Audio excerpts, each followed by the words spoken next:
welcome back to the show. I'm Nate Taves, broadcasting back from Mass again. Massachusetts, that is. And I am in, nice. I am in Holyoke, Mass. And I'm here with Thomas Sawyer. And Sarah Sawyer. Sans Echo. Always preferable. Now there's two Sawyers against one Taves. It's been that way for a while now. Don't forget your brother used to be in all these things. And now he's halfway across country. Yeah. Plus another half. Yeah, but he'll be here for Thanksgiving, so we can do one with him. Yeah. Praise hell. Maybe a triple Sawyer. Yeah. Triple threat. So yeah, the last time I saw you guys was in September. Yeah. And we did a birthday hangout for my birthday. It was like September 19th and 20th. Yeah. Sounds about right. Now we're in late October doing Thomas's birthday hangout.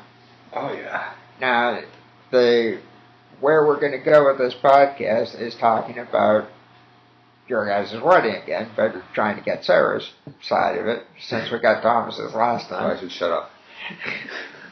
Well, we'll see, but I wanted to start off with Thomas's birthday stuff, because he hasn't seen what I got him yet. So, Thomas, if you want to hold out your hand, I'll hand you items one by one. Oh, wow, okay. I'm getting presents. I told you that yesterday. See, this is what happens when you go to school, folks. Yeah. You lose your mind. What mind? I mean... You have a negative mind. Yeah, that too. Okay, so item number one. What is this? The China Syndrome. The China Syndrome, yeah. Nice. Blue. Douglas and Jack Lemmon. That should be interesting. Wow, Looks Douglas like is it the drama? A baby. It is, yeah. It's Jack Lemmon, Jane Fonda, Michael Douglas. And suspenseful. Yeah, now at the time that movie came out, 3 Mile Island blew up. Wow. Like it actually did. Yeah, like shortly after the release of that film. Wow. Yeah. Glad they weren't there. Yeah. But that launched the film into infamous film history, and it's rated 4 stars by Leonard Maltin. Wow. Really well done. Thank you very much. Yeah, so that's item number one. Very kind of you. It's interesting. Are you ready for the next one?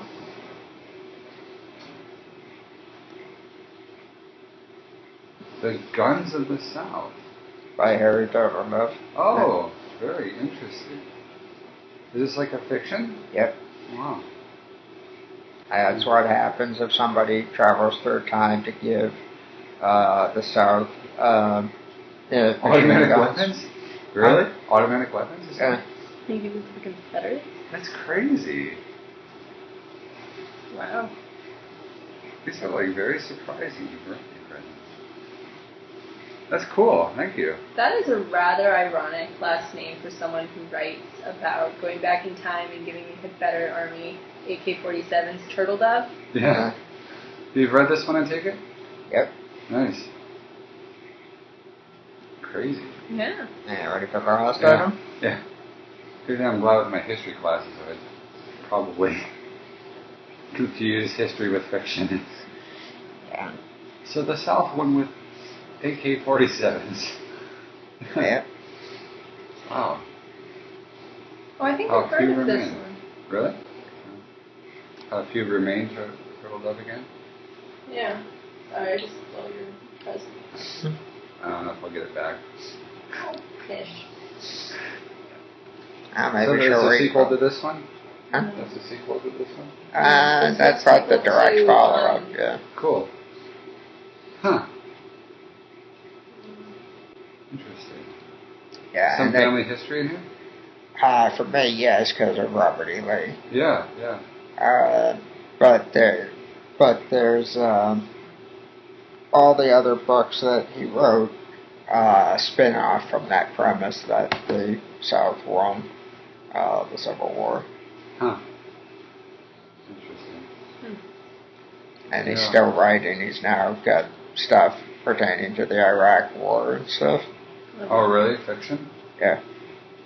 But it's revisionist history. Yeah. Interesting. Yes, sir. Sorry, this is reading. I don't think you have quite the right accent for it. Yeah. He's probably supposed to be African American. Could be. Maybe. Cool, thank you very much. Got a lot of history here. Yeah, so you'll have to let me know what you think of the books and the movie. Will do. And got Sarah tickling my foot. Oh. Oh, I guess she wants to read the books too. Or she wants me to wash my feet. Or No. both. I was just thinking opportunity when presented to me. Nice. So, now that we've done the birthday present thing, let's do an awkward transition to your wedding. Now, I know all the stuff that you went through, Thomas, with your side of things for your planning the wedding. So let's start there, Sarah. What were you going through for your planning the wedding? I want to kill Thomas because he doesn't make decisions. No, more like how many years of logistical hell? No, it wasn't too terrible. I'd found this really great wedding planning book online early on that was really, really helpful. You probably don't really care about the title, but I could come and find it for you if you wanted. I still have it. But what was really great is it gave you a timeline for when you wanted certain things to be done. So in terms of that, it was very useful because it made sure I got all the big things done on time instead of just like trying to mindlessly go around trying to get things done. So for all the big things like that, I was actually on time and it wasn't very stressful. Most of it was like last minute details that they didn't cover in the book, and so I kind of completely forgot about. I don't know if Thomas mentioned the wedding programs 2 weeks before the wedding, but he called me up and he's like, so what are we doing about wedding programs? I'm like, what wedding programs? So we were kind of running around trying to, get those done, because it wasn't just the form of the Mass and the ceremony, but it was getting all the correct readings, the correct versions, making sure everything was in there correctly, then it was formatting, and then to get it printed, you need the orientation to be a certain way, and we were getting it with cardstock on the inside. Basically, it was very complicated, and it took a long time. And then there were just some details that we completely forgot about, like a just married sign for the car. We completely didn't even think about that. Well, the best man's supposed to do that, but I put my best man on the list. Your brother? Well, did anyone tell him the best man was supposed to do that? Yes, he still hasn't given his brother a birthday present. Well, maybe that's what your brother. So he's probably getting to see him at Thanksgiving as his gift to him. Or on the TV last night. Didn't you like that? Yeah, that was fun. And for those who are listening, the thing that happened last night was we got back to the apartment about, 8? Yeah, 8:30. Yeah. And at about 10:20 or so, we talked to Thomas's brother via the Wii U. And Wii U video chat, kind of like Skype. Yeah. Through the TV, though. Yeah, we're really immature, which is not so surprising. Because you can draw on each other's faces as you talk, right? Yeah. Yeah, to say the least. So you got this book and it helped you plan the wedding out. Yep. Okay. So it was very, very helpful, and it kept me from going crazy. So it wasn't too bad. It was just like the last few weeks where it was all these small details came in that I hadn't been thinking of, and just a lot of different things. So it just was a little hectic last minute, and then during work I had work meetings all week. I had training, so that meant that I was completely booked from 8 to 5, and of course those are the only time vendors are open. So when you have to call last minute to make sure everything's okay, it was really hard to go and do that and keep on top of my email and make sure all the last minute emergencies were taken care of. And yeah, so I mean, the planning part wasn't really all that terrible. Got a little busy, but you know what? We got married, and that was the whole point of the whole thing, so it all worked out. That means more because you put more into it, right? Yeah, absolutely. A lot of hard work. It was a lot of hard work. I mean, you can hire a wedding organizer. Yeah. Called. But they're really I did actually look into it. But wedding organizers, they'll take a percentage of the entire wedding budget. So it's whatever you end up spending is determinate in how much they get. So how much do you think they're going to spend? It's not really the best system. So they'll take like 5%, 10% of your total budget, which is a lot of money. Which can be $20,000 plus. Yeah, so it does add up. For me, if I was getting married on the other side of the country in a place that I really didn't know very well, then by all means a wedding coordinator would have paid off tremendously. But because even though we did a destination wedding, it was someplace that I literally grew up in, and so I knew where everyone was. I knew there were, 3 different venues, and so that made it really easy which one of the ones did I want. And there was one really good bakery, and there's one really good florist, and so it was actually pretty easy to plan. I don't know if the listeners know, but I'm originally from Connecticut, and it was funny because when we were first talking about it, Thomas was like, well, is there any place in Connecticut you prefer to get married? I was like, I have no idea where I'd want to get married in Connecticut. I don't know any vendors in Connecticut, but I know all these people in New York. So it actually went pretty smoothly. As I said at the wedding rehearsal dinner, it was like a almost 7-hour drive for us to get from New Hampshire to where you guys were. It was a very long drive for a lot of people, so we really, really were grateful and very appreciative that so many people made the trip to come up. It meant a lot to us. Yeah, a lot of my family drove 15 to 20 hours. Yeah, I remember running into them the next day at the wedding, and they were all bleary-eyed and whatever. Yeah. It was almost like a dream, I guess. Possibly a virtual nightmare for the travel part of it. Yeah. But,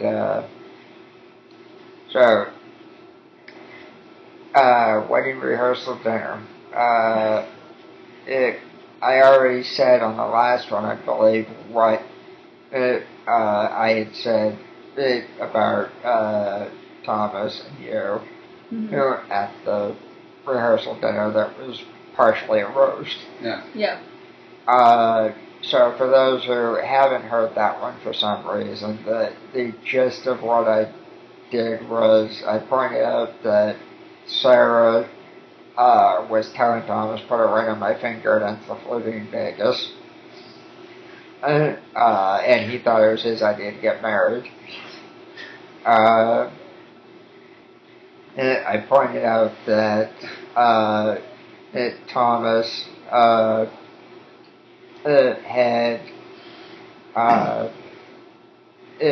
gone to a movie theater with me to see the remake of The Omen, and that story that resulted in 2 women leaving the theater.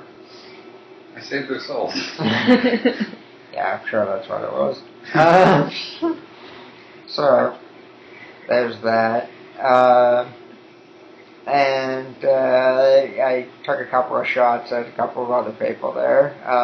One of them being the priest that was going to do the ceremony the next day, and the other one being Thomas's brother. Oh, yeah. And did a shot at this guy, Pat Wall. For something he did in college, which essentially entailed him dropping his pants in front of the 3 of us after having quite a bit to drink and having a drunk woman ask to see his member. I go through this little ramble to bring up the point of what do you remember as your reactions to what was being said that night?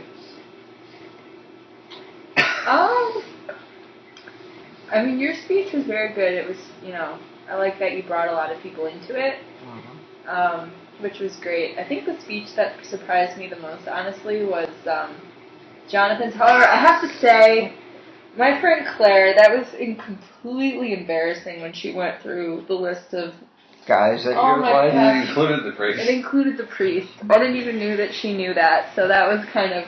Oh, yeah, no, she was going around asking people at the tables who liked who. Oh, my gosh, yeah. So Hollywood probably said that, right? I don't think he would have said that either, because I don't think he even she knew. got it from her sister. So, yeah, that was great.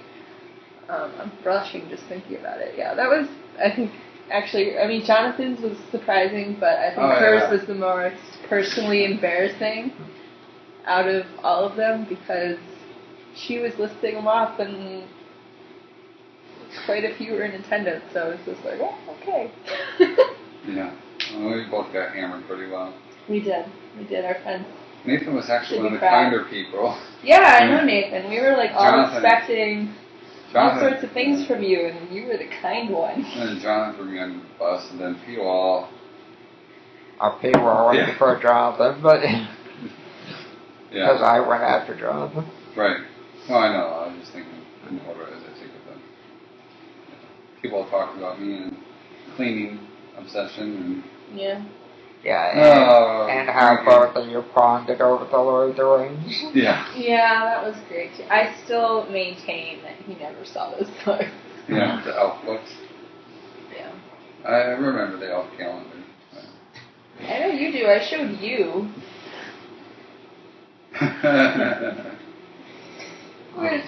Gross are fun. I recommend them if you have the right people. It can be a lot of fun. Yeah, especially when you have 2 families who don't really know each other that well. I think it's a really great way to break the ice and get people a little more comfortable with one another. Yeah, sharing stories of silliness. Right? Yeah. So,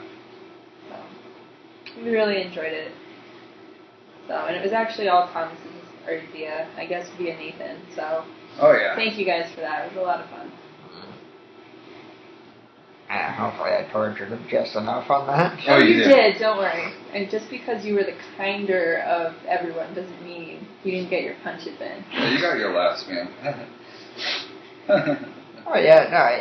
To me, the WTF of the thing, aside from dancing the next day with Jenny, was the fact that Pat Wall came up to me and said, "Thank you for saying that about me last night, about him dropping his pants." It was funny. It was pretty funny. I honestly didn't know how it would go over, but it was actually really funny. It was. Yeah. And the other thing that was surprising was some of your other friends from college were coming up to me going, "Thank you for saying that about me." Well, that made my night when he came back and told us about it. It's like,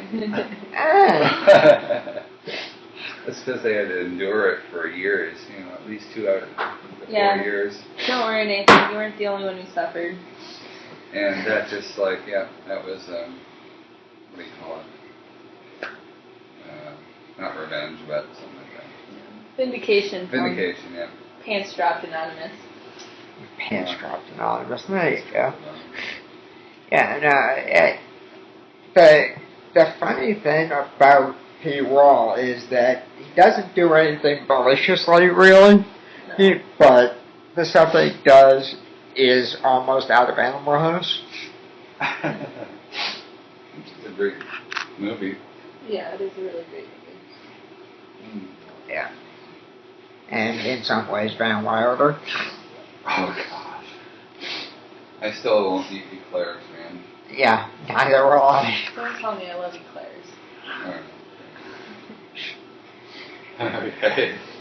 No. No, hold your tongue. Changing subject. If you want to see the movie Van Wilder, Nope, enter at your own risk. That's all I'm going to say. I'm pretty sure I like eclairs more than that. And I prefer to keep on liking them. Then don't say Van Wilder, that's all I'll tell you. Okay. Caution heeded. Yeah. Now, if you were going to see another college-oriented film, Dead Poets Society. Oh, I've seen that. It's her favorite, one of her favorites. I wouldn't go so far as one of my favorites, but it was good. It was well done, very poignant. You may It sticks with you when you watch it. You may also like The Wonder Boys. Now that one I haven't seen. Yeah, it's not really a college life thing per se, but more of like one guy who spirals out of control, who is a professor at a college and is having an affair with one of his students and so forth. So, Premise for great success in romance. Yeah. Yeah. Yeah, it's a doozy. But it's Michael Douglas, Robert Downey Jr., and Tobey Maguire and Katie Holmes. Oh, okay. So quite a few well-known people. Yeah. Now, when was this movie done? 2000. Okay, so it's a while. Yeah, it's a while ago. Yeah. Yeah, isn't it crazy to say 2000 was a while ago? Yeah, it's only 14 years, no big deal. Yeah, no biggie. Oh, goodness. Yeah. So, yeah. So the next day, we went to the wedding. Yes. And at the wedding, I guess I had a lot of fun seeing you dance with your dad at the reception. The service was interesting. I liked Father Wolf's ad-libs. Oh, yeah. And it was fun to see Donovan Genuflect. Now, the other point here is, I said this in the other podcast, and I'll reiterate it, that Jenny has a hell of a singing voice. She does. She has an absolutely beautiful singing voice. And so when she offered to sing for us, we were both very, very excited about it because not only does she have a beautiful voice, but in case the listeners don't know, Jenny has a background in religious music, and I have no clue whatsoever when it comes to religious music. So she was really great in suggesting the Mass setting, which is how the Mass is... like the responses. Yeah, the responses and the tones and the music kind of all come together, and there's different ones. And so she suggested the St. Michael setting, which was especially special to us because we went to St. Michael's College. So that was a little tie for us that a lot of people probably don't know, but it did mean quite a bit to us to be able to kind of slip that in there. Mm-hmm. But no, she was absolutely great. She basically helped us pick out all the music. She sent us a list, way back when we were starting about here's some of the songs that I think would really work for you. And so for each one, she gave us several different options, so we were able to go through and pick the ones we liked.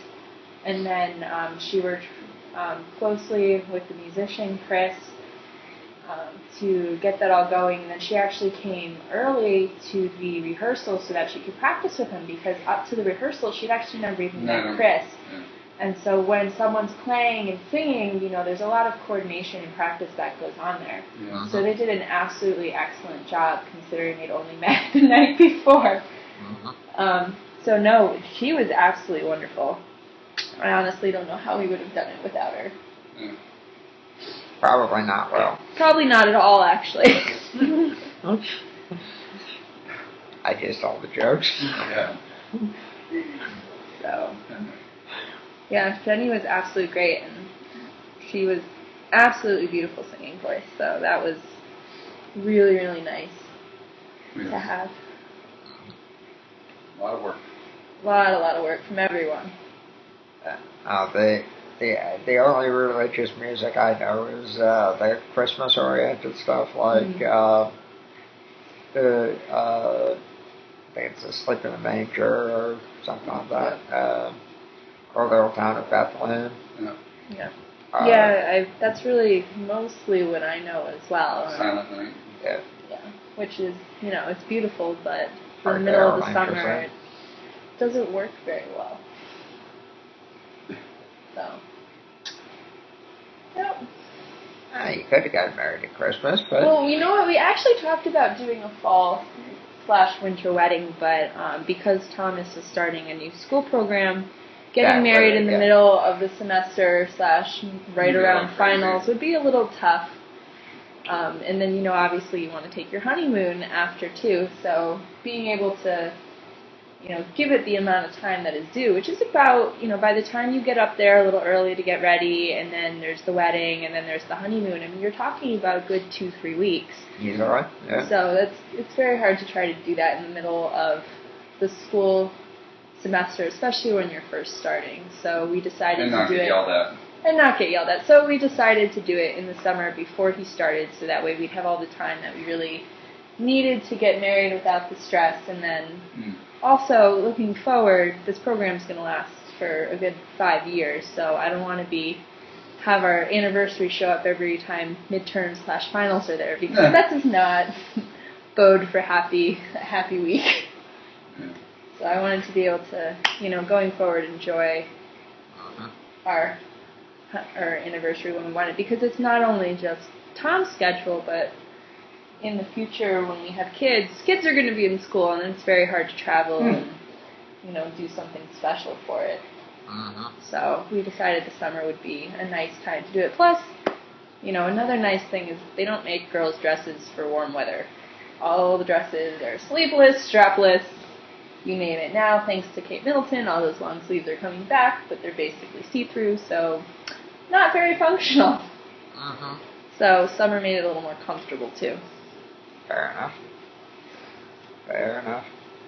So, as I said, the other WTF was dancing with Jenny the next day. Yeah. Now, I'm curious because I saw that you guys were on the dance floor as well.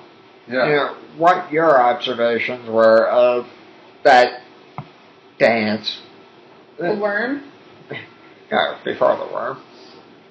Like, remember when the DJ said, okay guys, grab that special somebody, go up and dance because it's a slow song? You guys were on the dance floor, and then Jenny dragged me up onto the dance floor. Oh, okay.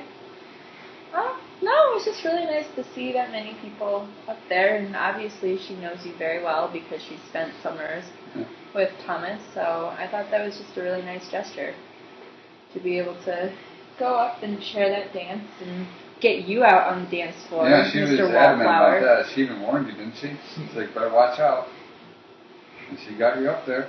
Yeah, well, I said to her, I don't dance well unless it's a slow dance. Yeah. See, so that was your fault. I got my way out of having to do the worm or whatever. Doing the worm with her holding hands, that would be something else. Yeah, well, that would be something I would pay to see. 2 ginger ales for that one. Yeah, you'd have to give me body padding to do that. I'd break something. No, you two look nice. I glanced at you a few times. And actually, that reminds me, I got to give you a couple pictures of it. Oh, do we have pictures of it? A couple. Yeah. Oh, nice. In the background, you're in the background for some. Yeah. From the assistant photographer, who didn't lose the pictures. So. Yeah. Yeah, that was the other place I was going to go with it, but let's talk about the niceties of the reception first.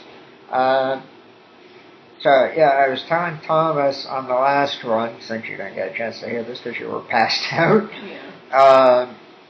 what happened with the father-daughter dance. It was, I enjoyed it. It was nice to say, very touching, the whole bit. But the song triggered memories of being at Merce's wedding when she was dancing with her dad to a different song. And so I kept having like little flashes of that happening. And so it was kind of bittersweet in my head to say it, but it was very nice, moving to see. Thank you. And as I said to Thomas, you guys looked like you were, rehearsed for your dance. Well, you know what? That's a really fun story. Because speaking of last minute details, like we were talking about, it was about like a week and a half before the wedding. Tom called me up. He says, "Hey, I got a Groupon for this dance class. We should do something choreographed for our first dance." And I was like, "Aha, okay." So we went to this lady, and it was a really nice time, and she worked with us, and she helped us come out with this really quick few steps that we could kind of, ad-lib as things went along, depending on the music and everything, and it worked out really well, but it was one of those last-minute details that got put in there, and actually it was quite fun because the weekend before, Tom came over to visit, and we kind of cleared up the space in my house. It was the room over the garage, and we cleared it up so we could practice because we hadn't really had a chance to practice it. And my sister was there, and she was making fun of us because we kept messing up. And they have really interesting names for the steps we were doing. And so when we were practicing, we were like, okay, now it's time for this, now it's time for this. And she was just kind of giggling because one of the steps is called Twinkle. And so we're like, twinkle, twinkle, twinkle. And she just thought it was hilarious to see these two grown people bumbling about, telling each other to twinkle. But yeah, it was a lot of fun. And from the whoops and cheers we got, it seemed that everyone really enjoyed it. The other two dances I saw that I enjoyed was, three, I guess. Jenny doing the worm. Yep. That was a sight. Mr. Sawyer dancing after people all dragged him onto the dance floor, gave him the hat. Yep. The hat made its rounds that night. Yeah, no, that was pretty amusing. Yeah, seeing you do your little steps there as well. Yeah. And what was the other one? There was the Animal House song, Shout. Yep. Yeah, that's always a fun one. Yeah, we asked for that one because it's always fun to do, and it always gets everyone up on the dance floor. So even those shy people feel comfortable to come up and have a good time. Yeah, I was not on the dance floor. Neither was Jonathan or Greg. Yeah, wow. We were all at the bar and watching. I was like, dude, Animal House. Well, then I guess it was fitting that you guys were, if you couldn't be on the floor, at least you're at the bar for that particular song. Yeah, well, that's where Greg did his shot with the bartender. Oh, did he really? I never heard about that. He has a way with people. Oh, he does.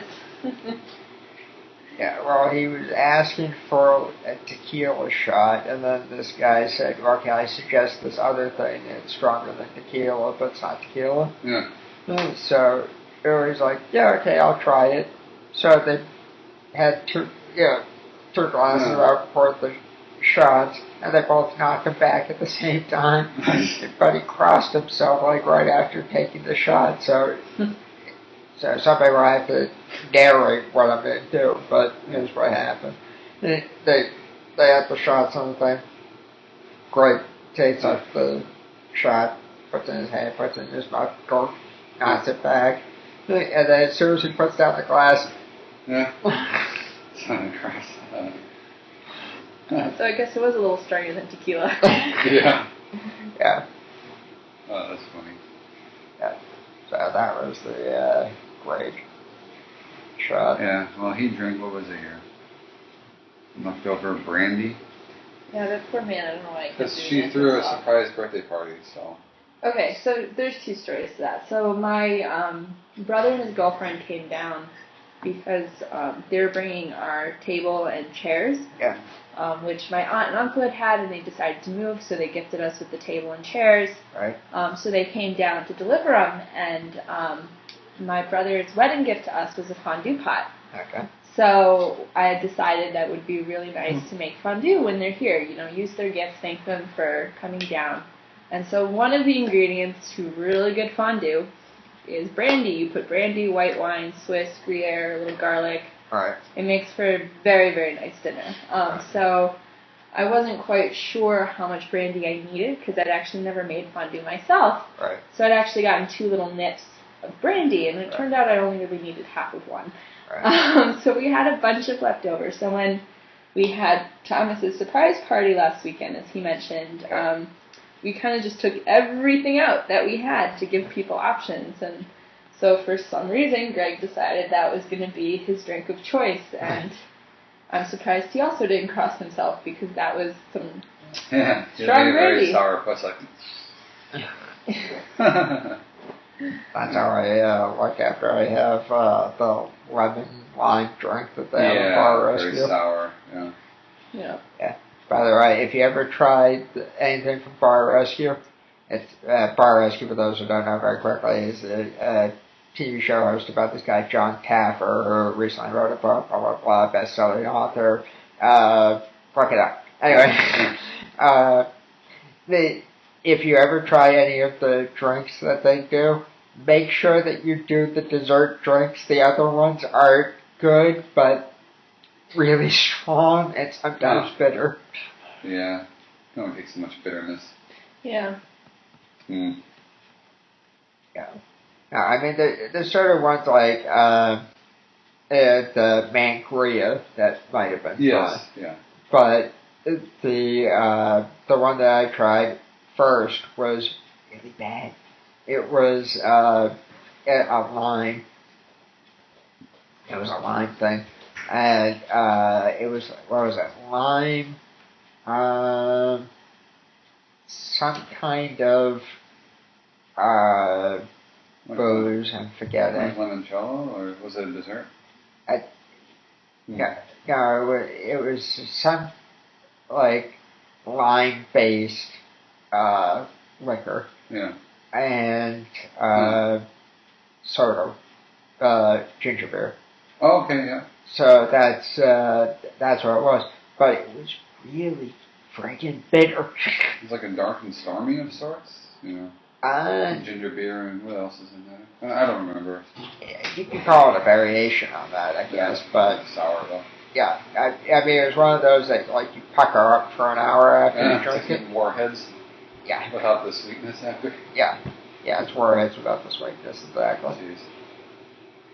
Yeah, so, and it's like the raspberry one where it's really tart, or the lemon or the lime where it's really tart. Yeah. So, anyway, that's what it was. So that, as I say, do the dessert drinks from Bar Rescue and it should be okay. Got it. So, in regards to the reception, a lot of nice things happened in terms of the dancing and stuff. In regards, as I say, to that Animal House song, it was funny because I was like going, "Freaking Animal House!" At the bar, they're just like, whatever, give me another shot. Yeah. Yeah. So that was kind of funny. The other thing that happened, and you touched on this briefly, but let's elaborate and whatnot, is the loss of the photographs. What happened there? Yeah. So, our wedding photographer called us about 3 weeks after the wedding to tell us that her hard drive has crashed and that she lost all of her photos. And I guess what happened is that she had a wedding the next day. So as soon as she finished taking our photos, she went and she put them on, all the photos she'd taken on the computer. and then did the next wedding with the same SD card in the camera. So she kind of overwrote our photos there. And then usually what her process is that she'll take all the photos that she took at the wedding, which is about 2,400. So that's a lot of photos. Yeah. And what she'll do is she'll cull through them and then take the best 1,200, and then that's what she backs up. Right. And so that's her process. So I guess she was actually in the middle of culling the photos when her hard drive went down. Uh-huh. And sometimes, depending on the machinery, there's a little piece that will actually grind against the hard drive when you try to use it and it's not working. Yeah. And so the hard drive ended up being too physically damaged for them to get anything off of. Uh-huh. So she actually lost all those photos. However, we were very lucky in the fact that we'd actually hired an assistant photographer. Yeah. And so what the assistant photographer does is he takes all his photos, he culls through them, and then gives her the best ones, which then she would add in with the ones she'd taken. She'll touch them up and then send them back to you. So he'd actually, instead of him giving her all his photos that he took from the beginning, he actually still had all his photos. So we arranged for it that he sent us everything that he took. And so we were actually able to get a lot of the wedding back. We got Tom and his groomsmen getting ready. We got a lot of really, really nice photos from the actual ceremony, from the reception. We've got the father-daughter dance. We got the first dance, the cake cutting, quite a bit of details from cocktail hour. So that was really, really nice because before that, we had sent out a call to every one of the guests who had been there. And one of Thomas's friends, Darren and Kelly, Kelly's her sister. They had taken quite a few photos, and so they'd actually sent that to us. So we actually got quite a bit from the ceremony. We'd gotten a lot of really nice detail photos and some reception photos, but they were kind of in the wrong place in terms of lighting. So our first dance was pretty shadowed. Okay. So they weren't they were good shots, but they weren't, ideal. Right. And then they actually hadn't taken any of the father-daughter dance. So I was really, really happy when we got those back. So we're not actually missing too many. I mean, we're missing all of the ones of the bride getting ready, me with all my bridesmaids, and then the photos of our families in front of the church.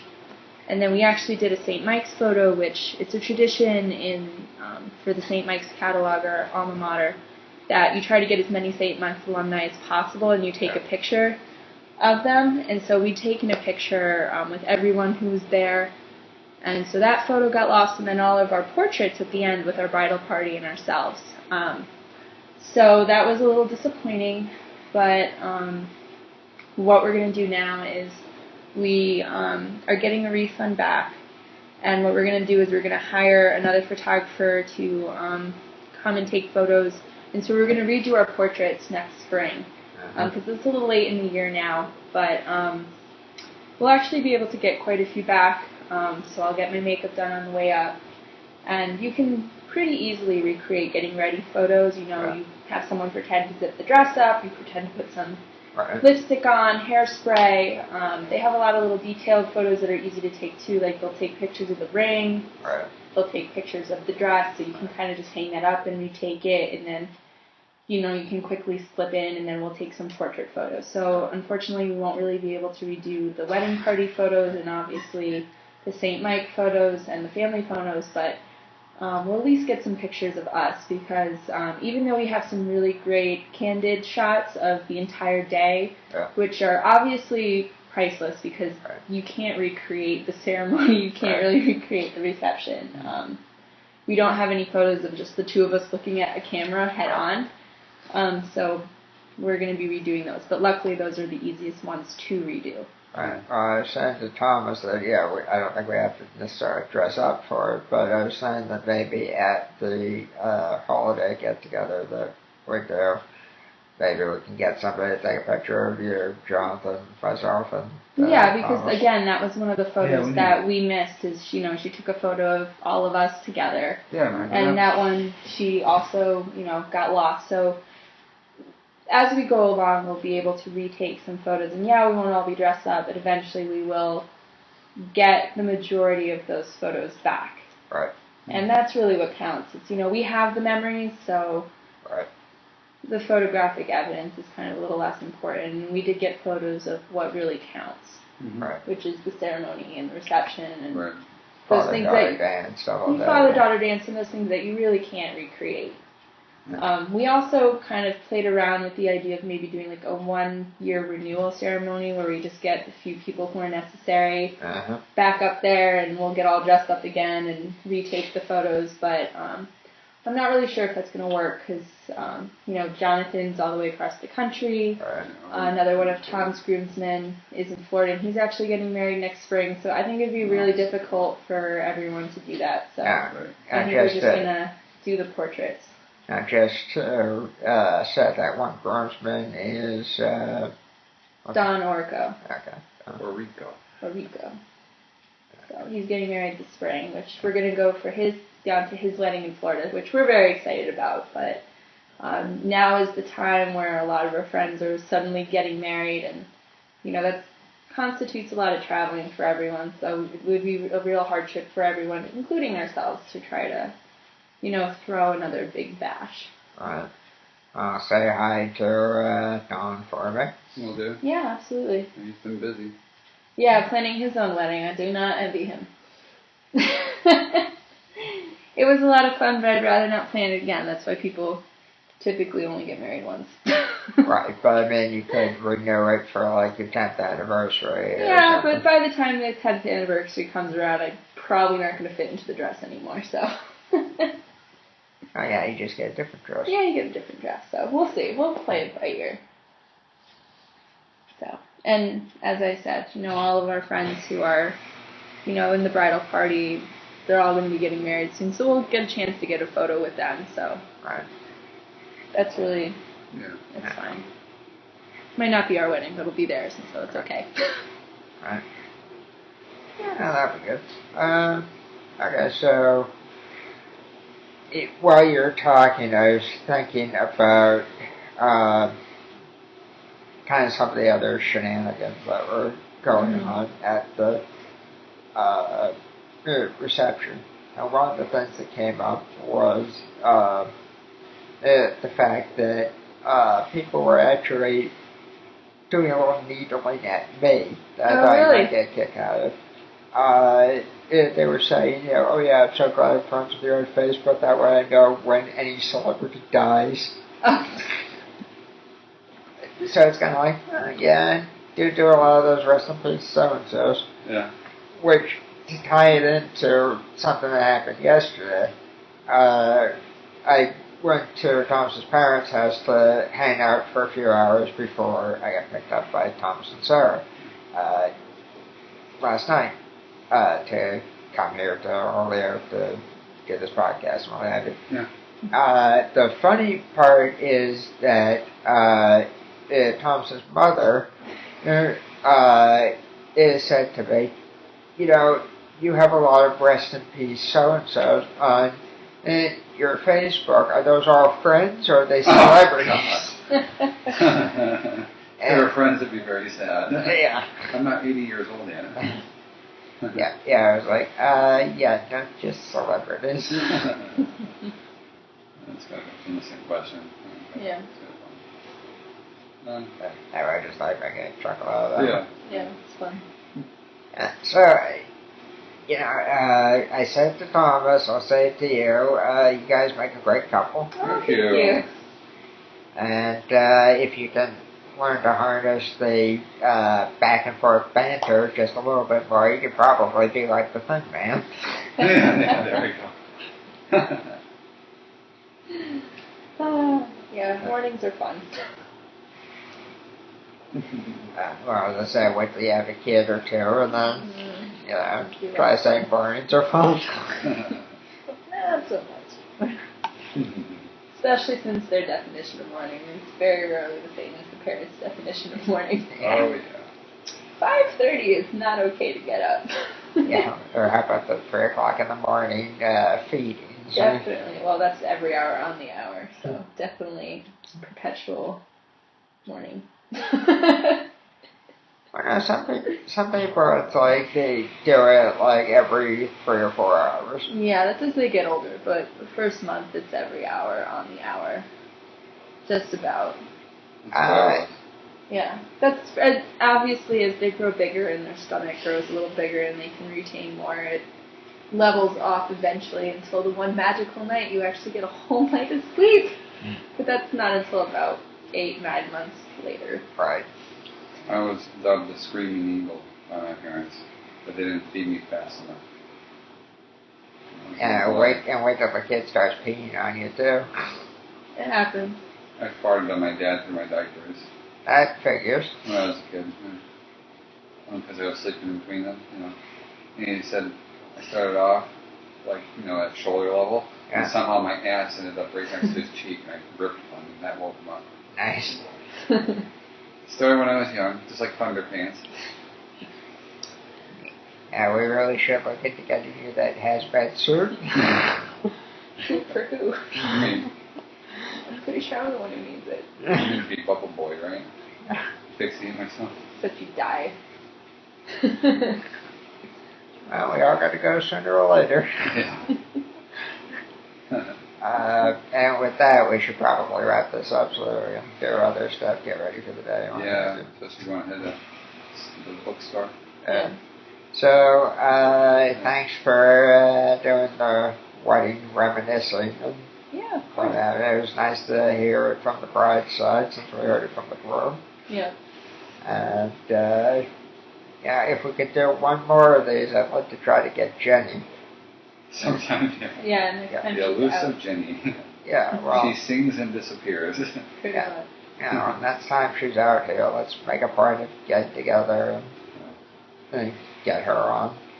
Sure One of these to talk about the wedding. Mm-hmm. And in the interim, we still got the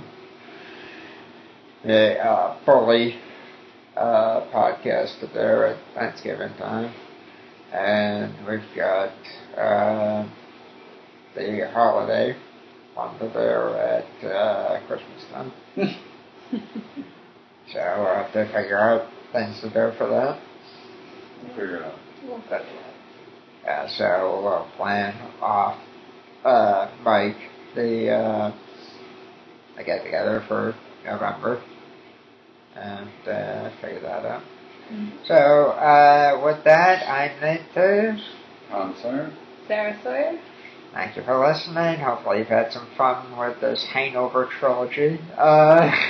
Hangover trilogy? Yeah, this is my version of the Hangover trilogy. And we'll see you on the next one, which I believe is going to be oriented towards a movie case podcast for Jersey Boys with my dad. So that's the next time I'll see you, the audience, and Sarah and Thomas will catch up with us in November.